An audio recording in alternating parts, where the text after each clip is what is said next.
Hello everyone, before this video starts I would just like to say a couple of things.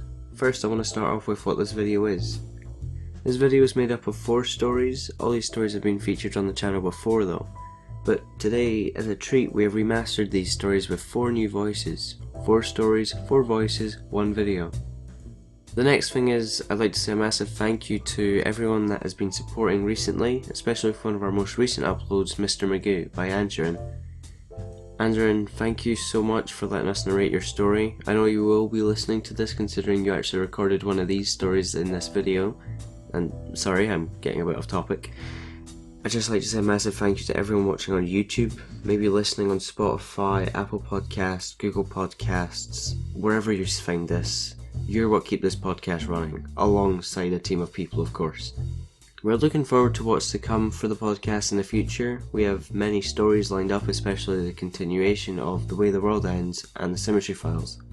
I've been asked by a few people now when they're getting continued. Trust me, it's not too far in the future.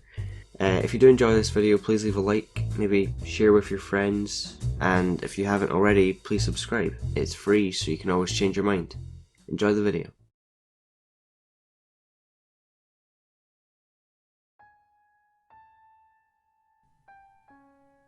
Look, I'm not a child. I'm 24, but everyone has something they're scared of, and mine's a little more cliche than most. I'm scared of what's under my bed. I slept on the top bunk of a bunk bed for my entire childhood, so I guess I never really got it out of my system. 18 years on a bed probably just desensitized all of you to the fear. I never had that luxury. Last night I was soon on edge. I couldn't sleep. I ended up standing on my bed and jumping as far as I could, then bolting it to my kitchen without even looking back. I grabbed a knife and I whipped around, but only to find nothing. But I swear to God, I heard footsteps. That was it. I'm doing something about this. I'd figured I'd get a camera to go under my bed. Looking online, it took no time at all to find what I was looking for. It would work as a motion sensor. If it sensed any movement, it would snap a picture and send it to my phone. Laying in my bed with it the first night was actually pretty nice, if my phone didn't buzz. I had this assurance that nothing was there, and I flicked my lamp off and turned over. Then I heard something. I quickly checked my phone and there was no notification. But I swear to God, I heard steps. I turned on my back and kicked my leg back into my bed. Why was I on edge? Nothing was there. My phone buzzed. With shaking hands, I opened my phone to see a notification from the camera. Nothing. Nothing at all. What the fuck? Rolling over, I decided just to go to sleep. My phone buzzed again. This time frustrated, I opened my phone to find nothing. What in the hell is going on? As I was about to close my eyes again, it hit me. The photo looked a little different. It wasn't picking up motion. Someone was moving it.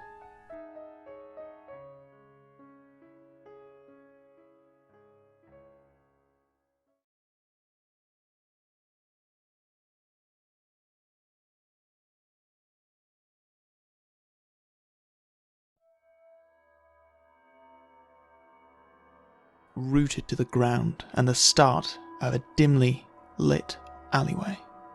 A single light hung near the middle, swaying in the wind, casting shadows over everything in sight. The further away from the light, the dimmer it got. But near the end of the alleyway was an area void of light. I couldn't take my eyes off the humanoid figure that drained the light from its surroundings, nor could I take them off the lifeless corpse in its hands. As it looked at me, its ruby eyes shone, causing me to collapse. Yet, I still couldn't take my eyes off it.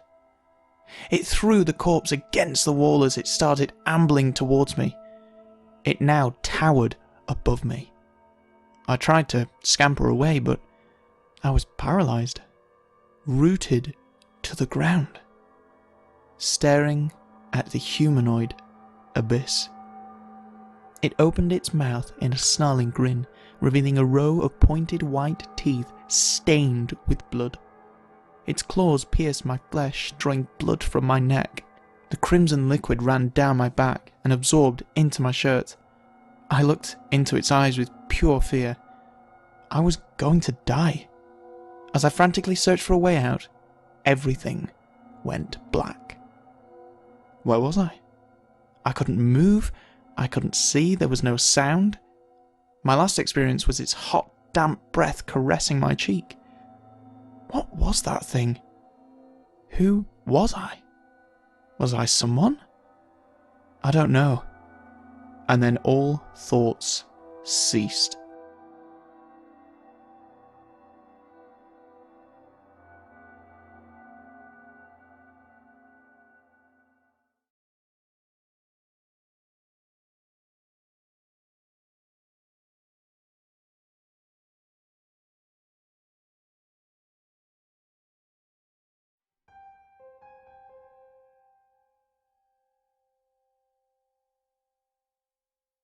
I wasn't always like this. I mean, sure, it's been going on for so long that it definitely feels like it's always been this way. But I do remember a time where everything was normal. I remember being a child in a village, having a father, having a mother. I really miss her, my mother. But that all came to an end.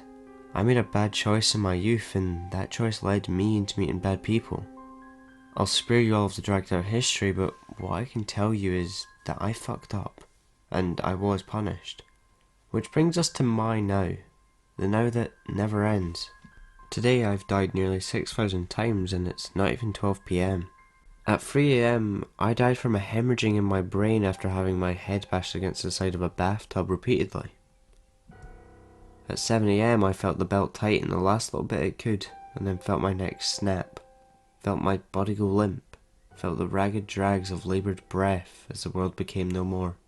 At 7:27 AM I pulled my hand away from my shirt, seeing it covered in blood right before feeling a pressure in the back of my head. I briefly had the chance to recognise the bullet that came out the front of my head before death came. At 10:53 AM I felt every bone in my body break as I hit the concrete from the drop. The pain was immense but brief. And now, at 11:46 AM, I'm here. And well, so are you. You're waiting at a stoplight. You don't know I'm here. You see, when I was alive, I did something bad. I was punished. I was punished to an eternity as what many call death.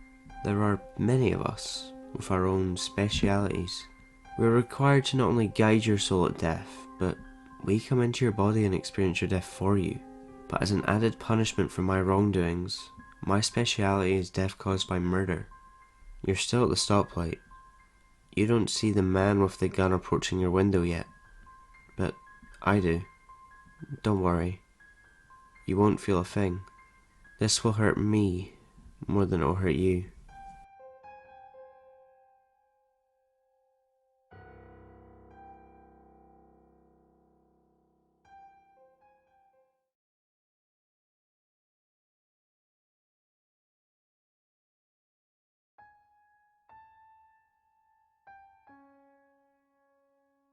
Some time ago, I'm not sure how long exactly, but the men in the white coats took me away.